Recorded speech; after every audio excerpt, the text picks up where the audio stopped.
السلام علیکم ورحمۃ اللہ وبرکاتہ۔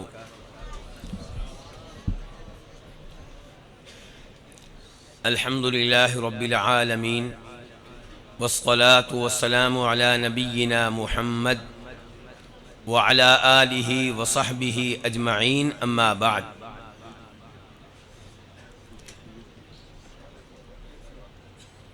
شیخ محترم علامہ عبداللہ ناصر رحمانی حفظہ اللہ تشریف لا چکے ہیں، اور میرے لیے یہ بڑی آزمائش کی گھڑی ہے کہ ان کی موجودگی میں کچھ کہوں۔ اللہ رب العزت ان کی زندگی میں، ان کے علم و عمل میں برکتیں ڈالے، اور اس موقع پہ میرے ساتھ مل کر یہ بھی دعا کریں کہ پچھلے دنوں شیخ صاحب کی اہلیہ ہمارے بھائی بدیع الدین صاحب کی والدہ محترمہ فوت ہوئیں، اللہ تعالیٰ انہیں جنت میں اعلیٰ مقام عنایت فرمائے، اللہ ان کی قبر کو منور فرمائے اور کشادہ فرمائے۔ اسٹیج پہ بڑی بڑی شخصیات تشریف فرما ہیں، دائیں طرف بھی بڑے بڑے علماء کرام موجود ہیں، اور ان کی موجودگی میں گفتگو کرنا کچھ آسان نہیں ہے، لیکن اللہ رب العزت سے درخواست کرتا ہوں کہ وہ اخلاص کے ساتھ اپنی رضا کے لیے چند باتیں کہنے کی توفیق عنایت فرمائے۔ پیغام مصطفیٰ صلی اللہ علیہ وسلم ایک وسیع موضوع ہے، پورے کا پورا قرآن پیغام مصطفیٰ ہے، نبی علیہ الصلوۃ والسلام کی ایک ایک حدیث پیغام مصطفیٰ ہے۔ تو انسان کس آیت پہ گفتگو کرے، کس حدیث پہ گفتگو کرے؟ میں یہ رات کو سوچتا رہا، اور پھر اللہ نے ذہن میں یہ بات ڈالی کہ میں آج کی مجلس میں پیغام مصطفیٰ کے طور پہ وہ چیزیں پیش کروں جو اسلام سے سمجھی تھیں بنی امیہ کے عظیم فرزند جناب ابو سفیان رضی اللہ تعالی عنہ نے۔ ابو سفیان رضی اللہ عنہ، ان کی حدیث صحیح بخاری میں کئی بار آئی ہے، اور اسے روایت کرنے والے کون ہیں؟ ہاشمی خاندان کے فرزند، آل بیت کے عظیم فرزند جناب عبداللہ ابن عباس رضی اللہ تعالی عنہما۔ یہ ذرا چیز نوٹ کیجئے گا کہ ابو سفیان کی روایت پہ اعتماد کیا ہے عبداللہ ابن عباس رضی اللہ عنہما نے، ابو سفیان کی روایت پہ اعتماد کیا ہے امام بخاری رحمہ اللہ نے، اسی لیے اسے صحیح بخاری میں جگہ دی ہے، اور یہ وہی روایت ہے جو آپ لوگوں نے کئی بار سنی ہوگی۔ جن دنوں مسلمانوں کے مابین اور اہل مکہ کے مابین صلح حدیبیہ چل رہی تھی، انہی دنوں ابو سفیان اور اس کے کچھ ساتھی تجارتی سفر پہ شام گئے۔ انہی دنوں نبی علیہ الصلوۃ والسلام نے ایک لیٹر لکھا تھا اس وقت کے امریکہ رومیوں کے سربراہ ہرقل کو، اور اسے اسلام قبول کرنے کی دعوت دی تھی۔ اب ہرقل حیران تھا کہ یہ کون آدمی ہے جس نے مجھے اس انداز سے مخاطب کیا ہے، جو مجھے اسلام قبول کرنے کی دعوت بھی دے رہا ہے اور ساتھ ساتھ دھمکیاں بھی دے رہا ہے۔ اس نے کہا کہ اس کی قوم کے چند لوگوں کو میرے دربار میں پیش کیا جائے۔ چنانچہ ابو سفیان اور اس کے ساتھیوں کو ہرقل کے دربار میں پیش کیا گیا۔ ابو سفیان کہتے ہیں کہ ہرقل نے اس موقع پہ اپنے سر پہ تاج پہنا ہوا تھا، مجھے بٹھا دیا گیا۔ اس میں کئی تفصیلات ہیں، لیکن بات کو مختصر کرتے ہیں۔ ہرقل نے کئی ایک سوال کیے، ابو سفیان جواب دیتے رہے۔ ان میں سے جس سوال کا تعلق ہماری آج کی مجلس سے ہے وہ یہ کہ ہرقل نے پوچھا کہ یہ آدمی جو اپنے آپ کو نبی سمجھتا ہے، اس کا پیغام کیا ہے، اس کی تعلیمات کیا ہیں؟ ماذا یأمرکم؟ تو ابو سفیان نے کہا تھا، اور یہ ہے پیغام مصطفیٰ صلی اللہ علیہ وسلم، ابو سفیان نے کہا تھا کہ یأمرنا بأن نعبد اللہ وحدہ لا شریک لہ وینہانا عما یعبد آباؤنا، وَيَأْمُرُنَا بِالصَّلَاةِ وَالصَّدَقَةِ وَالْعَفَافِ وَالْوَفَاءِ بِالْعَهْدِ وَأَدَاءِ الْأَمَانَةِ. یہ ہے پیغام مصطفیٰ صلی اللہ علیہ وسلم. ابو سفیان ہرقل کے دربار میں اس وقت کے امریکہ کی پارلیمنٹ میں یہ بتا رہا ہے کہ نبی علیہ الصلوۃ والسلام کا پیغام کیا ہے، آپ کی تعلیمات کیا ہیں. آپ کا پہلا پیغام ابو سفیان یہ سمجھا ہے، جبکہ اس زمانے میں ابو سفیان مسلمان نہیں ہوا تھا. ابو سفیان رضی اللہ عنہ بعد میں مسلمان ہوئے ہیں، لیکن جب وہ ہرقل کے دربار میں کھڑے ہیں، کافر ہیں، مسلمان نہیں ہیں، کافر ہونے کے باوجود سمجھتے ہیں کہ نبی علیہ الصلوۃ والسلام کی تعلیمات میں اولیت کس کو حاصل ہے. آپ کا پیغام دیا جائے تو کس چیز کو سب سے اوپر رکھنا ہے، وہ کیا ہے؟ توحید.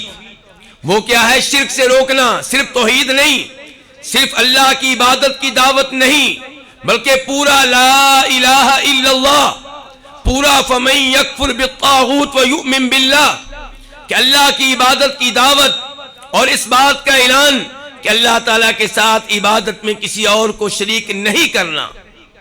یہ نبی علیہ الصلوۃ والسلام کا پہلا پیغام ہے، اور یہی وہ پیغام ہے، یہی وہ چیز ہے جس کے لیے مجھے اور آپ کو پیدا کیا گیا. وَمَا خَلَقْتُ الْجِنَّ وَالْإِنسَ إِلَّا لِيَعْبُدُونَ. یہی وہ چیز ہے جس کے لیے اللہ رب العزت نے انبیاء کرام علیہم الصلوۃ والسلام کو مبعوث فرمایا.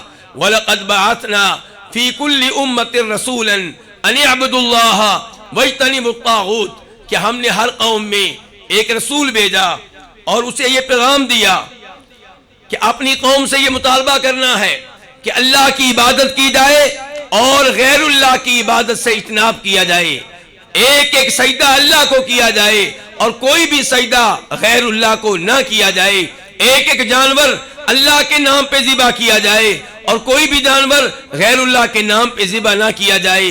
یہ ہے نبی علیہ الصلوۃ والسلام کا پہلا پیغام. ابو سفیان حالت کفر میں بھی جانتا ہے کہ اسلام میں توحید کی کیا اہمیت ہے. ابو سفیان حالت کفر میں یہ جانتا ہے کہ اسلام صرف یہ تقاضا نہیں کرتا کہ اللہ کی عبادت کی جائے، بلکہ یہ تقاضا بھی کرتا ہے کہ غیر اللہ کی عبادت سے باز رہا جائے، ہمیشہ اللہ تعالیٰ سے دعا کی جائے اور غیر اللہ سے کبھی بھی دعا نہ کی جائے. یہ ابو سفیان اس زمانے میں سمجھتا ہے کہ نبی علیہ الصلوۃ والسلام کی یہ تعلیمات ہیں، آپ کا یہ پیغام ہے. دوسرے نمبر پہ ابو سفیان نے کہا کہ وَيَأْمُرُنَا بِالصَّلَاةِ، کہ وہ ہمیں پیغام دیتا ہے کہ نماز پڑھو.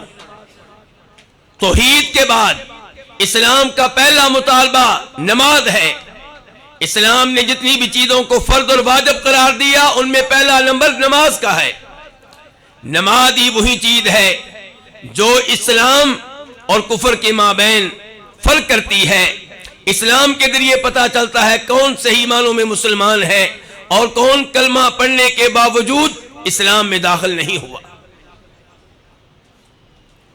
مسلم شریف کی حدیث ہے، نبی علیہ الصلوۃ والسلام ارشاد فرماتے ہیں کہ ہمارے مابین اور ان کے مابین فرق نماز کا ہے.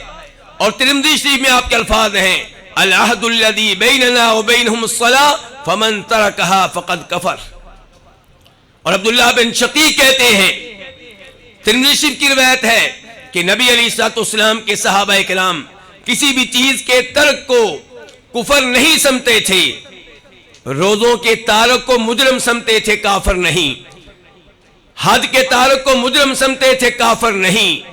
لیکن نماز وہ واحد چیز ہے جس کے تارک کو صحابہ کرام کافر خیال کیا کرتے تھے. تو میرے بھائیوں، اس قسم کے پروگراموں کا مقصد یہ ہوتا ہے کہ سبق لیا جائے، اپنی کمی کوتاہی کو دور کیا جائے.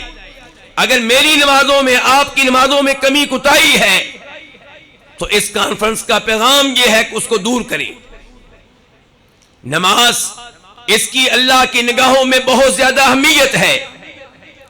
یہ وہ عبادت ہے جو اللہ تعالیٰ نے نبی علیہ الصلوۃ والسلام پہ تب واجب کی جب آپ معراج کے موقع پہ آسمانوں پہ گئے. یہ معراج کا تحفہ ہے. نماز وہ عبادت ہے جو کسی بھی حالت میں معاف نہیں ہے. جب تک عقل کام کر رہی ہے نماز معاف نہیں ہے. پانی نہیں ہے تیمم کر لیں. پانی مٹی دونوں دستیاب نہیں ہے, دونوں کے بغیر نماز پڑھ لیں, نماز معاف نہیں ہے. کھڑے ہو کے نہیں پڑھ سکتے بیٹھ کے پڑھ لیں, بیٹھ کے نہیں پڑھ سکتے لیٹ کے پڑھ لیں, لیٹ کر نہیں پڑھ سکتے, جس طرح پڑھنا ممکن ہے پڑھ لیں, نماز کی معافی نہیں ہے. نماز وہ عظیم عبادت ہے جس کے بارے میں نبی علیہ السلام فرماتے تھے کہ یہ میری آنکھوں کی ٹھنڈک ہے, اس سے مجھے سکون ملتا ہے. آپ کہا کرتے تھے بلال اٹھو اقامت کہو, الہنا بہا, نماز پڑھیں ہمیں سکون ملے. اور میرے بھائیو یاد رکھیے گا, اگر آپ میں سے کوئی نماز پڑھتا ہے لیکن نماز کو بوجھ خیال کرتا ہے, اللہ تعالیٰ کو اس کی نماز کی کوئی ضرورت نہیں ہے. نماز پڑھنے کے لیے جائیں اور اسے اپنے لیے اعزاز سمجھیں, اسے اپنے لیے سعادت سمجھیں, اللہ کا شکر ادا کرتے ہوئے جائیں کہ یا اللہ میں کتنا خوش نصیب ہوں کہ تو نے مجھے نماز پڑھنے کی توفیق دی ہے, تو مجھے مسجد کی طرف لے کر جا رہا ہے, یا اللہ میں تیرا شکر ادا کرتا ہوں. نماز وہ عظیم عبادت ہے جو آپ کی آخری وصیت ہے, الصلاۃ وما ملکت ایمانکم. نماز وہ فریضہ ہے جس کا تذکرہ سب سے زیادہ قرآن کریم میں آیا ہے. نماز کی اہمیت نبی علیہ السلام سے پوچھئے, آخری بیماری میں ہیں, عشاء کی نماز کا وقت ہے,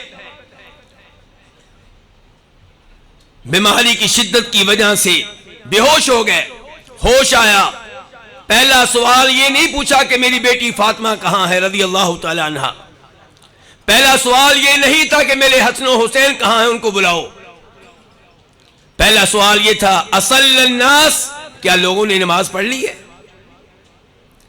ام المؤمنین فرماتی ہیں, ہماری ماں فرماتی ہیں, نہیں اللہ کے رسول علیہ الصلوۃ والسلام وہ تو آپ کا انتظار کر رہے ہیں. فرمایا میرے لیے پانی رکھا جائے, پانی رکھا گیا, غسل کروایا گیا. آپ غسل کرنے کے بعد یہ سوچ کر اٹھے کہ اب میری طبیعت بہتر ہو چکی ہے, نماز کے لیے مسجد میں جاتا ہوں, لیکن گر پڑے, بے ہوش ہو گئے. دوبارہ ہوش آیا, پہلا سوال یہ تھا اصل الناس, کیا لوگوں نے نماز پڑھ لی ہے. جواب آیا نہیں اللہ کے رسول علیہ السلام آپ کا انتظار ہو رہا ہے. اس انداز سے 3 بار غسل کیا ہے. غسل کرنے کا مقصد کیا ہے, تھوڑی سی طبیعت بہتر ہو, نماز کے لیے مسجد جا سکوں. میرے وہ بھائی جو نماز نہیں پڑھتے یا صحت کے باوجود گھروں میں نماز پڑھتے ہیں, اس حدیث پہ غور کریں. اور آپ جانتے ہیں کہ انہی دنوں ایک بار آپ کو مسجد میں اس حالت میں لایا گیا کہ آپ کے بابرکت پاؤں, آپ کے پاک پاؤں, ان میں طاقت نہیں تھی, لوگوں کے سہارے سے مسجد میں آ رہے تھے, پاؤں زمین پہ لگ نہیں رہے تھے بلکہ پاؤں زمین پہ لکیریں کھینچتے چلے جا رہے تھے. لیکن نماز پڑھنے کے لیے آپ مسجد میں آ رہے ہیں. تو میرے بھائیو یہ آج کی کانفرنس کا دوسرا پیغام ہے جو ہمیں ابو سفیان کے ذریعے معلوم ہوا, لیکن اس کے شواہد, اس کے دلائل قرآن و حدیث میں بے شمار ہیں. تیسرا پیغام مصطفیٰ علیہ الصلوۃ والسلام وہ کیا, الصدقہ. اسلام یہ ترغیب دیتا ہے کہ آپ اللہ کی راہ میں مال خرچ کریں, زکوٰۃ دیں, خیرات دیں. یہ مال اللہ نے آپ کو دیا ہے, اسے اللہ کی راہ میں خرچ کریں. لن تنالوا البر حتى تنفقوا مما تحبون. اگر نیکی کا اعلیٰ مقام حاصل کرنا چاہتے ہو تو اس مال کو اللہ کی راہ میں صرف کرو جو تمہیں سب سے زیادہ محبوب ہے. ابو طلحہ نے یہ عہد سنی, حاضر ہو گئے اللہ کے رسول علیہ السلام, بیروہا باغ یہ مجھے سب سے زیادہ محبوب ہے, میرا سب سے قیمتی مال ہے, میں اسے اللہ کی راہ میں دے رہا ہوں. اور کبھی یہ ہوتا ہے کہ امام بخاری روایت کرتے ہیں سعید بن مرجانہ رحمہ اللہ سے, کہتے ہیں کہ جناب ابو ہریرہ نے مجھے حدیث بتائی کہ نبی علیہ السلام نے ارشاد فرمایا جو اللہ کی راہ میں ایک غلام آزاد کرے، اللہ تعالیٰ اس غلام کے ایک ایک عضو کے عوض میں آزاد کرنے والے کے ایک ایک عضو کو جہنم کی آگ سے آزاد کر دے گا۔ سعید بن مرجانہ کہتے ہیں میں نے یہ بات آ کر علی بن حسین کو بتائی، زین العابدین کو بتائی، تو علی بن حسین کا ایک غلام ہوا کرتا تھا، بہت باصلاحیت تھا، عبداللہ بن جعفر اسے خریدنا چاہتے تھے، 1000 دینار اس کی قیمت لگا چکے تھے۔ کتنی قیمت؟ 1000 دینار کتنے گرام بنتے ہیں بلا؟ میں ابھی حساب کر رہا تھا، 4250 گرام۔ اور پھر میں نے پیسوں میں اندازہ لگانے کی کوشش کی تو معلوم نہیں میرا اندازہ غلط ہے یا صحیح ہے، 7 کروڑ روپے کے قریب قیمت بنتی ہے۔ 7 کروڑ روپیہ اس غلام کی قیمت لگی ہوئی تھی، لیکن انہوں نے نہیں بیچا، لیکن یہ حدیث سنی، پیغام مصطفیٰ سنا، تو زین العابدین نے ادھر اعلان کر دیا اس غلام کو مخاطب کر کے کہ تو اللہ کی وجہ سے آزاد ہے، اللہ کو راضی کرنے کے لیے میں نے تجھے آزاد کر دیا۔ میرے بھائیو، یہ مال اللہ نے اس لیے دیا کہ اسے اللہ کی راہ میں خرچ کیا جائے، اس کے ذریعے جنت خریدی جائے، اس کے ذریعے جنت میں اعلیٰ مقام حاصل کیا جائے۔ یاد کیجئے اس حدیث کو جو آپ لوگوں نے کئی بار سنی ہے، لیکن اس پہ عمل کیجئے۔ جناب عمر فاروق کہتے ہیں کہ نبی علیہ الصلوۃ والسلام نے صدقہ خیرات کی اپیل کی، ان دنوں میرے پاس مال تھا، میں نے سوچا کہ اگر زندگی کے کسی شعبے میں ابو بکر صدیق رضی اللہ عنہ سے نیکیوں کے میدان میں آگے نکلنا میرے لیے ممکن ہوا تو آج ممکن ہے، کیونکہ آج میرے پاس مال ہے۔ گھر سے کتنا مال لے کر آئے؟ آدھا۔ نبی علیہ الصلوۃ والسلام نے پوچھا گھر والوں کے لیے کیا چھوڑ کر آئے ہو؟ کہا آدھا مال ان کے لیے چھوڑا ہے، آدھا آپ کی خدمت میں پیش کر دیا ہے۔ جناب صدیق آئے، سارا مال لے کر آئے۔ اللہ کے رسول علیہ الصلوۃ والسلام نے پوچھا گھر والوں کے لیے کیا چھوڑا ہے؟ کہا ان کے لیے اللہ کے رسول کو چھوڑ کر آیا ہوں۔ جناب عمر فاروق ابو بکر صدیق کو مخاطب کر کے کہتے ہیں کہ ابو بکر، آج مجھے یقین ہو چکا کہ میرے لیے آپ سے کسی بھی خیر کے میدان میں آگے نکلنا ممکن نہیں ہے۔ تو میرے بھائیوں، تیسرے نمبر پہ پیغام مصطفیٰ یہ ہے کہ اللہ کی راہ میں مال خرچ کریں، ان طالب علموں پہ، ان علماء کرام پہ، یتیموں پہ، بیواؤں پہ، مساجد پہ، مدارس پہ، اور پھر دیکھیے گا کہ اللہ تعالیٰ آپ کے مال میں کیسے برکتیں ڈالے گا، کیسے اللہ تعالیٰ آپ کی اولاد میں برکتیں ڈالے گا، کیسے اللہ تعالیٰ آپ سے آزمائشوں کو، مصیبتوں کو دور کرے گا۔ چوتھے نمبر پہ پیغام مصطفیٰ صلی اللہ علیہ وسلم یہ ہے کہ والعفاف، پاک دامنی کا اہتمام کریں، بدکاری سے بچیں، زنا سے بچیں، بدکاری کی طرف جانے والے راستوں سے بھی دور رہیں۔ ولا تقربوا الزنا، فیس بک پہ یا کسی اور ٹول کے ذریعے، سوشل میڈیا کے کسی بھی پارٹ کے ذریعے لڑکیوں کے ساتھ دوستیاں لگانے سے اجتناب کریں، کسی لڑکی کے ساتھ تنہائی میں بیٹھنے سے اجتناب کریں، کسی ایسی لڑکی کے ساتھ جس کے آپ محرم نہیں ہیں اس کے ساتھ تنہا سفر کرنے سے گریز کریں۔ قل للمؤمنین یغضوا من ابصارہم، اپنی نگاہیں جھکا کر رکھیں، اور یاد کریں جناب یوسف علیہ السلام کو، جنہیں مصر کے بادشاہ کی وائف نے گناہ کی دعوت دی تھی۔ کون سی ترغیب تھی جو وہاں پہ موجود نہیں تھی، لیکن کیا کہا تھا؟ معاذ اللہ، میں تجھ سے بچنے کے لیے، تیرے فریب سے بچنے کے لیے، اس گناہ سے بچنے کے لیے اپنے آپ کو اللہ کی پناہ میں دیتا ہوں۔ یاد کیجئے اس حدیث کو جس میں فرماتے ہیں نبی علیہ الصلوۃ والسلام، 7 طرح کے لوگ ہیں جن کو اللہ تعالیٰ روز قیامت اپنے عرش کے سائے میں جگہ دے گا۔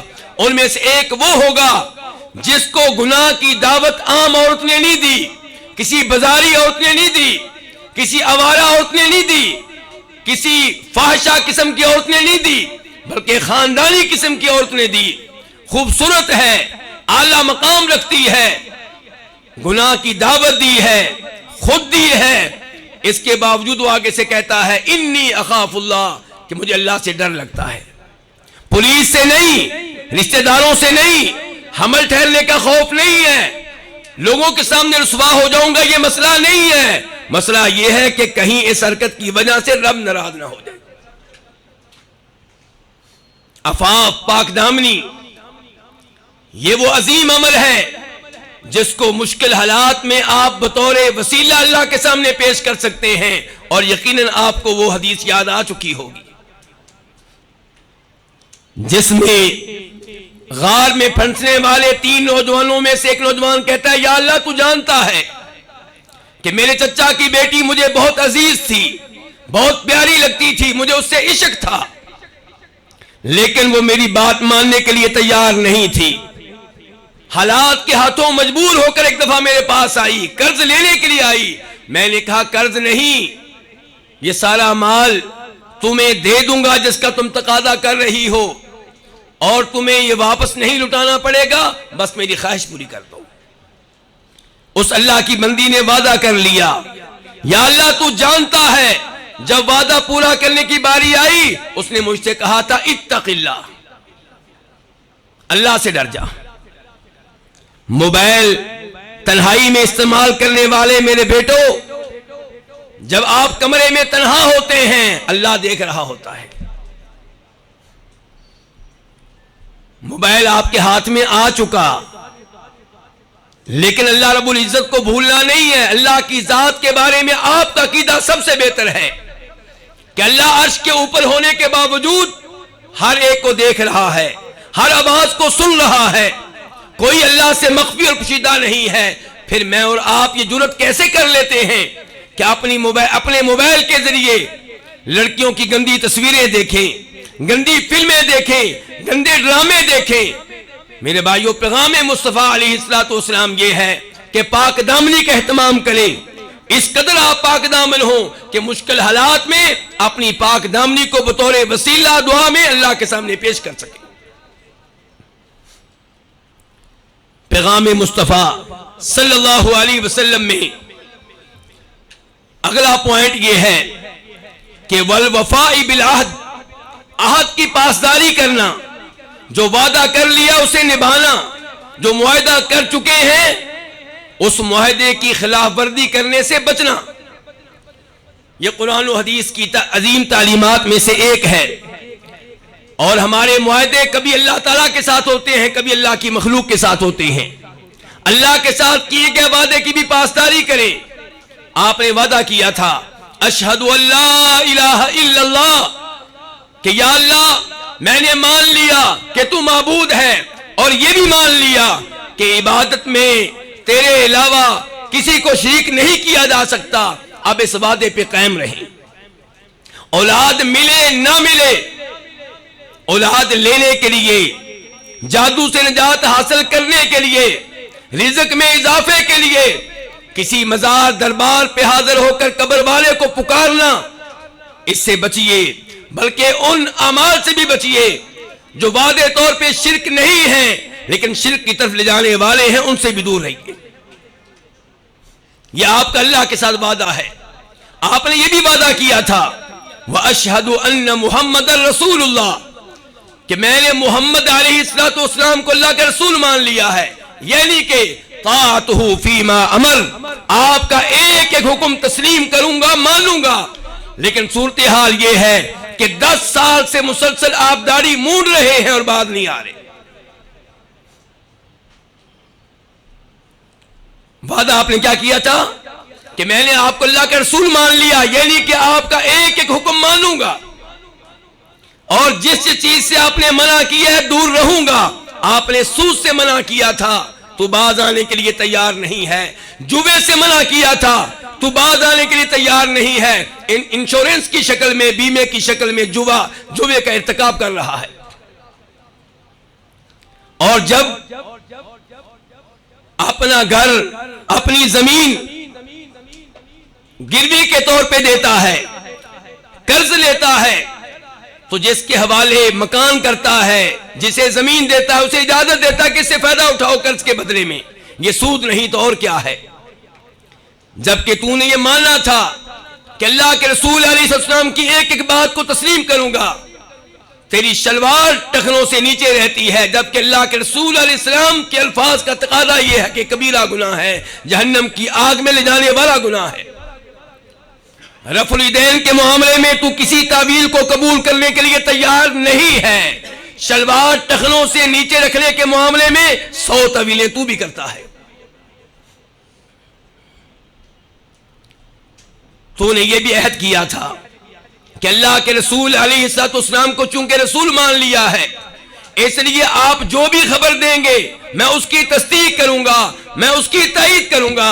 لیکن افسوس سے کہنا پڑتا ہے کہ تو ایسے مفسرین کی تفسیریں پڑھتا ہے جن کی تفاسیر میں حدیث کا انکار ہوتا ہے، اور ان کی بات مان کر کبھی تو دجال کا انکار کر دیتا ہے، کبھی تو مہدی کا انکار کر دیتا ہے،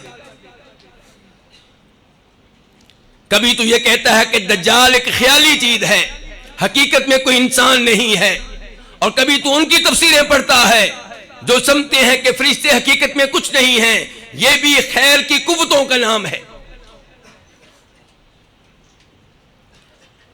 جب تو نے یہ کہا تھا اشہد ان محمد رسول اللہ، تو اس میں یہ وعدہ بھی شامل تھا کہ عبادت ہمیشہ اللہ کی کروں گا، لیکن طریقہ عبادت ہمیشہ وہی ہوگا جو محمد رسول اللہ سکھا کے گئے، بتا کر گئے۔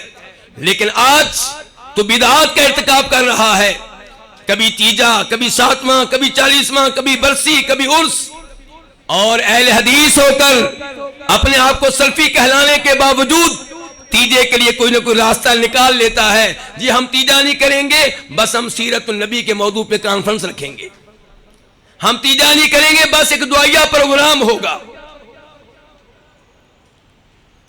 میرے بھائی، اللہ تعالیٰ کے ساتھ کیے گئے عہد کی پاسداری کریں، اور مخلوق کے ساتھ جو آپ عہد کرتے ہیں، معاہدے کرتے ہیں، ان کو بھی پورا کریں، خصوصاً آپ کے وہ معاہدے جو آپ نے اپنی بیگم کے ساتھ کیے تھے، نکاح کے موقع پہ کیے تھے۔ بخاری شریف کی حدیث ہے، فرماتے ہیں نبی علیہ السلام تمام شرائط میں سے وہ شرائط سب سے زیادہ اس بات کی حقدار ہیں کہ ان کو پورا کیا جائے جن شرائط کی وجہ سے ایک غیر لڑکی آپ کے لیے حلال ہوئی، جن شرائط کو تسلیم کرنے کی وجہ سے وہ لڑکی جو کبھی آپ کے ساتھ بیٹھنے کے لیے تیار نہیں تھی آج آپ کے ساتھ بیٹھتی ہے، جس کا پردہ آپ سے اتر چکا ہے، کیوں؟ ان شرائط کو ماننے کی وجہ سے۔ جب آپ نے کہا تھا قبول ہے، اس کا مطلب یہ تھا کہ آپ کو رہائش میں فراہم کروں گا۔ جب آپ نے کہا تھا قبول ہے، تو اس کا مطلب یہ تھا کہ آپ کا کھانا پینا میرے ذمہ ہوگا۔ جب آپ نے کہا تھا قبول ہے، تو اس کا مطلب یہ تھا کہ تمہارا علاج میری ذمہ داری ہے۔ جب آپ نے کہا تھا قبول ہے، اس کا مطلب یہ تھا کہ تمہارا حق مہر میرے ذمہ ہے۔ جب آپ نے کہا تھا قبول ہے، اس کا مطلب یہ تھا کہ دینی طور پہ تمہاری نگرانی کرنا، تمہاری نمازوں کا خیال رکھنا، تمہیں شرک و بدعات سے بچانا میری ذمہ داری ہے۔ کیا وہ وعدے پورے کیے جا رہے ہیں؟ کیا اس عہد کو آپ پورا کر رہے ہیں؟ یہ سوال ہے۔ نبی علیہ السلام سے پوچھئے، صحابہ کرام سے پوچھئے عہد کو کیسے پورا کیا جاتا ہے۔ میرے بھائیوں، عہد کو پورا کرنے کے معاملے میں سب برابر ہیں، یعنی کہ خلاف ورزی کرنے کے لحاظ سے سب برابر ہیں، کیا سلفی، کیا غیر سلفی، کیا اہل الحدیث، کیا غیر اہل الحدیث۔ ذرا اس حدیث پہ غور کیجئے۔ امام احمد اپنی مسند میں روایت کرتے ہیں، امام ابو داؤد اپنی سنن میں روایت کرتے ہیں، سلیم بن عامر اس کے راوی ہیں، کہ جناب امیر معاویہ ایک بڑا لشکر تیار کر کے رومیوں کے بارڈر کی طرف بڑھ رہے ہیں، اور بتا چکا ہوں رومی اس زمانے کا کیا تھا، امریکہ۔ جناب معاویہ کا بڑا لشکر لے کر جا رہے ہیں، اچانک ایک آدمی پیچھے سے آیا، عربی گھوڑے پہ یا ترکی گھوڑے پہ سوار تھا، اس نے لشکر کے بیچ میں کھڑے ہو کے اونچی اونچی آواز سے کہنا شروع کر دیا، اللہ اکبر اللہ اکبر، وفاء لا غدر، عہد کی پاسداری کی جائے، معاہدے کا احترام کیا جائے، معاہدے کو توڑنے سے بچا جائے۔ جناب امیر معاویہ نے لوگوں سے کہا کہ اس کو میرے پاس لے کر آؤ۔ لایا گیا تو وہ صحابی نکلے عمر بن عبسہ رضی اللہ تعالی عنہ، کہنے لگے کہ نبی علیہ الصلوۃ والسلام نے فرمایا تھا کہ جب تم لوگوں کا کسی قوم کے ساتھ معاہدہ ہو جائے تو اس معاہدے کو وقت سے پہلے توڑنے کی اجازت نہیں ہے، نیا معاہدہ کرنے کی اجازت نہیں ہے۔ ہاں اگر معاہدہ توڑنا ہے تو دوسرے فریق کو پہلے بتایا جائے، برابری کی سطح پہ آ کے معاہدے کو توڑا جائے، ورنہ معاہدے کا احترام کیا جائے۔ کہنا یہ چاہتے ہیں کہ اگرچہ معاہدے کی مدت ابھی ختم ہونے والی ہے اور آپ فوجیں اس لیے لے کر جا رہے ہیں کہ جس دن معاہدہ ختم ہوگا اسی دن معاہدہ ختم ہونے کے بعد ہم ان پہ حملہ کر دیں گے اور ان کو تیاری کرنے کا موقع نہیں ملے گا، سنبھلنے کا موقع نہیں ملے گا۔ لیکن بقول عمر بن عبسہ کے یہ معاہدے کی خلاف ورزی ہے، جس دن معاہدہ ختم ہوگا اس کے بعد ان کو سنبھلنے کا موقع دیا جائے۔ جناب معاویہ کس قدر نبی علیہ الصلوۃ والسلام کی حدیث کا احترام کرنے والے تھے، ادھر سے ہی اپنے لشکر کی واپسی کا اعلان کر دیا ایک حدیث کی وجہ سے۔ میرے بھائیوں، معاہدے ان کو پورا کیا جائے۔ وَأَوْفُوا بِالْعَهْدِ إِنَّ الْعَهْدَ كَانَ مَسْئُولًا۔ نبی علیہ الصلوۃ والسلام حدیبیہ کے مقام پہ تشریف فرما ہے، یہ بھی ابو داؤد شریف کی حدیث ہے۔ ابو رافع کو مشرکین مکہ نے اپنا سفیر بنا کر بھیجا۔ ابو رافع کہتے ہیں میں آیا، آپ کو دیکھتے ہی اسلام میرے دل میں داخل ہو گیا۔ میں نے کہا اللہ کے رسول، اللہ کی قسم میں واپس نہیں جاؤں گا، میں آپ کا ہو چکا، آپ کا کلمہ پڑھ چکا، آپ کا پیروکار بن چکا۔ کہا ابو رافع میں معاہدہ توڑا نہیں کرتا اور میں سفیروں کو قیدی نہیں بنایا کرتا، تم ان کے قاصد بن کر آئے ہو، تمہیں ایک بار واپس جانا پڑے گا، وہاں پہنچ کر بھی اگر تمہارے دل میں اسلام کی محبت رہی تو پھر آ جانا۔ واپس بھیجا ابو رافع کو۔ معاہدے، اور آج ہم کہتے ہیں کہ جہاد ہے کہ سفیروں کو مارا جائے۔ اسلامی ملک پاکستان میں رہنے والے سلفی یہ سمجھتے ہیں، کئی سب نہیں، کہ سفیروں کو مارو، سفارت خانے کو اڑا دو۔ نہیں میرے بھائی، آپ مسلمان ہیں، مسلمان معاہدے کی پاسداری کرتا ہے۔ دوسری طرف ہمارے وہ بھائی جو امریکہ میں رہتے ہیں، یورپ میں رہتے ہیں، وہ سمجھتے ہیں کہ شاید کفار کے ساتھ معاہدے کر کے توڑ دینا جائز ہے، ان سے سود لینا بھی جائز ہے، ان کو نقصان پہنچانا بھی جائز ہے، اور اسلام کو بدنام کر رہے ہیں، اسلام کی بدنامی کا باعث بن رہے ہیں۔ اسلام تو معاہدے کے احترام کا حکم دیتا ہے۔ نبی علیہ الصلوۃ والسلام کے پاس یہ تیسری روایت ہے، یہ بھی ابو داؤد شریف کی ہے، مسیلمہ کذاب کے دو قاصد آئے، لیٹر لے کر آئے، لیٹر آپ کے سامنے پڑھا گیا۔ آپ نے کہا ان دو سفیروں سے ما تقولان انتما، تم دونوں کا کیا موقف ہے مسیلمہ کے بارے میں؟ کہنے لگے ہمارا وہی موقف ہے جو مسیلمہ کا موقف ہے۔ تو آپ علیہ الصلوۃ والسلام نے اللہ کی قسم اٹھا کے کہا تھا کہ اگر دنیا میں یہ خاموش معاہدہ نہ ہوتا کہ رسولوں کو، قاصدوں کو، سفیروں کو قتل نہیں کیا جاتا، اگر یہ معاہدہ نہ ہوتا تو میں تمہیں قتل کرنے کا اپنے صحابہ اکرام کو حکم دے دیتا، لیکن قتل نہیں کیا، کافر کو قتل نہیں کیا، مرتد کو قتل نہیں کیا، حالانکہ اسلام کا حکم ہے کہ من بدل دینہ فاقتلوہ، کہ مرتد کو قتل کیا جائے۔ میرے بھائیوں، پیغام مصطفیٰ علیہ السلام کے سلسلے میں آخری پوائنٹ وہ ہے اداء الامانہ، امانت کی ادائیگی۔ ان اللہ یأمرکم ان تؤدوا الامانات الی اہلہا، امانت میں خیانت کرنے کی اجازت نہیں ہے۔ لیکن آج ہماری صورتحال کیا ہے؟ اگر کسی نے آپ کو قرض دینے کی غلطی کر لی تو آپ اس کی یہ غلطی معاف کرنے کے لیے تیار نہیں ہیں، توبہ کروائیں گے کہ آئندہ کسی کو قرض نہیں دینا۔ حالانکہ یہ آپ کے پاس امانت ہے، وقت پہ اس کو واپس کریں، اور امانت کے معاملے میں خیانت سے باز رہیں، کیونکہ امانت میں خیانت کرنا کس کی علامت ہے؟ منافق کی علامت ہے۔ مسلمان تو احترام کرتا ہے معاہدوں کا، مسلمان حفاظت کرتا ہے لوگوں کی امانتوں کی۔ اس سلسلے میں ایک روایت آپ کے سامنے پیش کروں گا اور پھر انشاءاللہ اجازت چاہوں گا۔ امام بخاری اپنی صحیح میں بطور معلق روایت کرتے ہیں، امام احمد اپنی مسند میں بطور موصول، اور یہ بیان کرنے والے خود نبی علیہ الصلوۃ والسلام ہیں کہ بنی اسرائیل میں ایک آدمی دوسرے آدمی کے پاس گیا قرض لینے کے لیے، اور قرض بھی معمولی نہیں، کتنا؟ 1000 دینار۔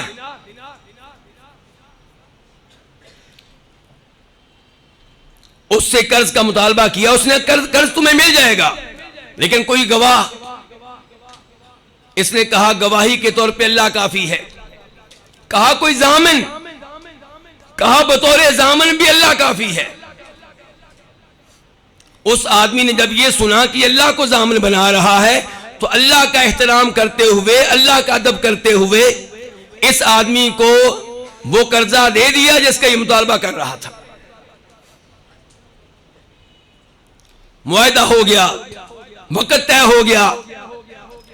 جب قرض واپس کرنے کا مرحلہ آیا تو قرض لینے والا ساحل سمندر پہ آیا، بندرگاہ پہ آیا، کشتی نہیں مل رہی، بحری جہاز نہیں مل رہا، لیکن وہ سمجھتا ہے کہ امانت میں خیانت نہیں کرنی چاہیے، قرض واپس بھی کرنا ہے اور وقت پہ واپس کرنا ہے، رلا کر واپس نہیں کرنا۔ اس نے ایک لکڑی لی، لکڑی میں سوراخ کیا، اس میں وہ نقدی ڈالی، 7 لیٹر اس میں لکھ کر ڈال دیا اور بند کر دیا اور سمندر کے سپرد کر دیا۔ اللہ کو مخاطب کیا، یا اللہ اس آدمی سے میں نے قرض لیا تھا تیرے نام پہ، تجھے ضامن بنا کر، یا اللہ اس نے تیرا احترام کیا، تیرا ادب کیا اور مجھے قرض دے دیا، یا اللہ میں تجھ سے درخواست کرتا ہوں کہ یہ قرض اس تک پہنچا دے۔ وہ آدمی ساحل سمندر پہ آتا ہے، چکر لگاتا ہے کہ کب مجھے قرض واپس ملے گا۔ ایک لکڑی نظر آئی، پکڑ لی یہ سوچ کر کہ گھر میں ایندھن کے طور پہ کام آئے گی، گھر لے گیا، چیرا، اندر سے لیٹر بھی ملا، دینار بھی ملے۔ دوسری طرف یہ آدمی جس نے 1000 دینار بھیج دیے تھے، یہ اب بھی کشتی تلاش کرتا پھر رہا ہے، بحری جہاز تلاش کرتا پھر رہا ہے، مل گیا، وہ نقدی لے کر حاضر ہو گیا، پہلے بھی بیچ چکا ہے اور دوبارہ لے کر حاضر ہو گیا، اور آ کر معذرت کرنے لگا کہ میں لیٹ اس لیے ہوا ہوں کہ مجھے کوئی جہاز نہیں مل رہا تھا، کشتی نہیں مل رہی تھی، تو یہ لیجئے آپ نے جو مجھے قرضہ دیا تھا، اللہ آپ کو جزائے خیر دے۔ اس نے کہا کیا تو نے مجھے پہلے یہ نقدی بھیجی نہیں ہے؟ کہنے لگا میں آپ کو بتا رہا ہوں کہ کوئی کشتی ملی نہیں، کوئی جہاز ملا ہی نہیں مجھے۔ کہا مجھے تیری طرف سے ایک لیٹر ملا اور مطلوبہ نقدی بھی ملی، تو اپنے یہ پیسے واپس لے جاؤ، مجھے یہ پیسے نہیں چاہیے، مجھے وہ قیمت تمہاری طرف سے مل چکی ہے جو لکڑی کے ذریعے تو نے بھیجی تھی۔ میرے بھائیو ذرا غور کیجئے گا، علماء کرام اس حدیث کے بارے میں کہتے ہیں کہ ہم پریشان اس بارے میں ہیں کہ ہمیں سمجھ نہیں آ رہی کہ زیادہ امین امانتدار کس کو سمجھیں، قرضہ واپس کرنے والے کو یا جس نے قرضہ دیا تھا اس کو، کیونکہ اگر وہ چاہتا تو وہ بھی چھپا دیتا کہ وہ پیسے تو مجھے مل چکے ہیں اور یہ بھی لے لیتا۔ میرے بھائیو یہ واقعہ کس نے بیان کیا؟ نبی علیہ الصلوۃ والسلام نے۔ کیوں؟ پیغام کیا دیا آپ نے؟ کہ ہم بھی ان دو آدمیوں کی طرح امین بن جائیں، خیانت سے باز رہیں، امانت میں خیانت نہ کریں، اور یہ مالی معاملات میں بھی کسی نے آپ کو کوئی بات بتائی ہے تو اس میں بھی آپ نے مجھے واٹس ایپ میسج کیا، میں نے آپ کو اس کا جواب دیا، آپ میری اجازت کے بغیر وہ واٹس ایپ میسج آگے کیوں فارورڈ کرتے ہیں؟ سعودی علماء کرام کا فتویٰ ہے کہ ایسا کرنا جائز نہیں ہے۔ سوائے اس میسج کے جس کے بارے میں آپ کو یقین ہے کہ میں آگے فارورڈ کر دوں اور اس کو پتا چلے جس کا میسج ہے تو اس سے خوشی ہوگی، پریشانی نہیں ہوگی۔ میں نے آپ کو میسج کیا اور میرا انداز بتا رہا ہے، گفتگو میں ایسی باتیں ہیں جن کا مطلب یہ ہے کہ یہ گفتگو میرے اور آپ کے درمیان ہے، اگرچہ میں نے صراحت نہیں کی۔ آپ کسی اور کو میری اجازت کے بغیر کیسے سناتے ہیں؟ آپ خفیہ کیمرے کیوں کر لگاتے ہیں؟ خفیہ کیمرے لگانے والوں کو ہیرو کیوں سمجھتے ہیں؟ تو میرے بھائیوں، آج کے درس کا خلاصہ اور اس درس میں پیغام مصطفیٰ یہ تھا علیہ الصلوۃ والسلام، نمبر 1 توحید۔ اور توحید یہ نہیں کہ اللہ کی عبادت کا حکم دیا جائے، اللہ کی عبادت کی جائے، اس کے ساتھ ساتھ لوگوں کو غیر اللہ کی عبادت سے صاف صاف منع کیا جائے، مثالیں دے کر۔ جب تک آپ مثالیں نہیں دیں گے، کہیں گے شرک نہ کریں، لوگ آپ پہ خوش ہیں۔ جب آپ مثالیں دیں گے کہ قبر پہ کھڑے ہو کے قبر والے سے بیٹا مانگنا یہ شرک ہے، تب لوگ آپ کی مخالفت کریں گے۔ اور جب جوتے پڑیں یہ دعوت دینے کی وجہ سے، تو سمجھیں کہ اب دعوت و تبلیغ کا حق ادا ہوا ہے۔ دوسرے نمبر پہ نماز کا اہتمام، تیسرے نمبر پہ صدقہ خیرات کا اہتمام، چوتھے نمبر پہ پاک دامنی فحاشی بے حیائی سے بچنا، اور پانچویں نمبر پہ عہد کی پاسداری، چھٹے نمبر پہ امانت کی ادائیگی۔ اللہ رب العزت سے دعا ہے کہ ان پیغامات مصطفیٰ علیہ الصلوۃ والسلام پہ اللہ تعالیٰ مجھے بھی اور آپ سب کو بھی عمل کرنے کی توفیق عنایت فرمائے، اور اللہ تعالیٰ آپ سب کو جزائے خیر دے کہ آپ اپنا قیمتی وقت نکال کر تشریف لائے۔ خصوصاً ہمارے علماء کرام کو، وقت کے عظیم محدث کو، شیخ عبداللہ ناصر رحمانی حفظہ اللہ کو اللہ ان کی زندگی میں برکتیں ڈالے، اور اللہ تعالیٰ ان کے علم سے ہمیں فائدہ اٹھانے کی مزید توفیق عنایت فرمائے۔ محترم ڈاکٹر عتیق الرحمان صاحب میرے سینئر ہیں، میرے بڑے ہیں، ہم ان سے رہنمائی لیتے رہے مدینہ منورہ میں، یہ آج تشریف لائے، اللہ تعالیٰ ان کو جزائے خیر دے۔ سید عتیق الرحمان شاہ صاحب، ہم تقریباً ایک دوسرے کے کلاس فیلو ہیں، ہمارا زمانہ جامعہ سلفیہ اسلام آباد میں ایک ہے، یہ بھی مجھے بڑی عزت دیتے ہیں، اور اللہ جانتا ہے کہ میں بھی ان سے بڑی محبت کرتا ہوں، اور اللہ رب العزت یہ گواہ ہے کہ تمام اہل حدیثوں سے محبت ہے، تمام علماء اہل حدیث سے محبت ہے۔ اللہ تعالیٰ اس محبت کو ہماری نجات کا سبب اور ذریعہ بنائے۔ قاری عبدالوکیل غازی صاحب اور ان کی ٹیم کو اللہ جزائے خیر دے۔